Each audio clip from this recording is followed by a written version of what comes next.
Hi mga ka-seller! Naghahanap ba kayo ng mas madali at mas mabilis na paraan para i-manage ang Shopee store nyo? Good news! May app na para dyan, ang Shopee Seller Center app. Tara, alamin natin kung paano ito makakatulong sa iyong online negosyo. Ang Shopee Seller Center app ay isang mobile application na perfect para sa mga seller na laging on the go. Sa app na ito ay pwede mong gawin ang mga sumusunod. Number 1, maglista at mag-edit ng products. Kahit nasa biyahe ka, pwede mong i-update ang product details mo.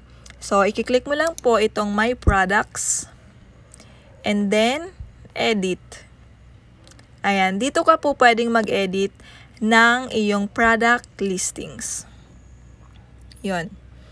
Number 2, i-manage ang orders. Makikita mo agad kung may bagong order, ready to ship, o for delivery. So, dito lang po yan sa to ship. Ayan, dito sa unpaid, dito po natin makikita yung mga place order ng ating customer. Sa to ship naman, dito po natin makikita yung confirm na order ng ating mga buyers. Sa shipping naman, ito naman po yung products na pinick up sa atin ni courier. And then sa completed, dito po natin makikita if na-receive na ng ating buyer ang kanilang parcel. Yon. Number 3, makipag-chat sa buyers. Hindi mo na kailangang magbukas or mag-open ng laptop para lang sumagot. So, dito mo yan makikita sa chat dito sa baba. Ayan. Dito po natin makikita yung mga messages ng ating customers.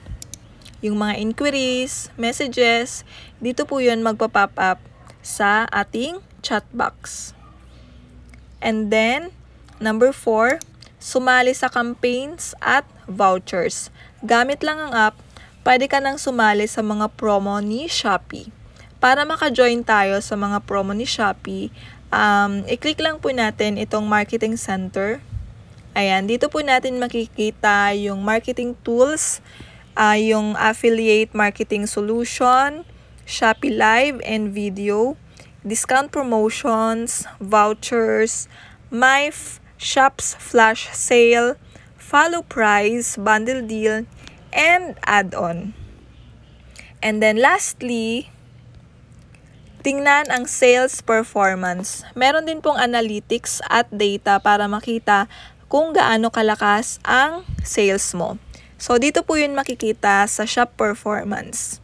Dito po natin makikita yung ating sales, yung orders, yung sales per order, and then yung buyers, and then sales per buyer, and then yung conversion rate. Dito rin po natin makikita yung ating performance data. Nandito po yung shop rating, yung account health po natin, and then yung preferred seller. Dito po natin yun makikita sa ating shop performance. So, yun. Super convenient, diba? Kaya kung gusto mong maging mas hands-on sa store mo, kahit nasa bahay o nasa labas, perfect talaga ang app na ito. So, kaya kung hindi ka pa nakakapag-download ng Shopee Seller Center app, ito na yung sign mo. So, available po pala ito sa Google Play Store at Apple Store. So, i-maximize ang tools na meron ka para mas mapalago ang negosyo mo. So, that's it. Don't forget to like, share, and subscribe para sa ibang Shopee tips. Thank you for watching. Bye for now.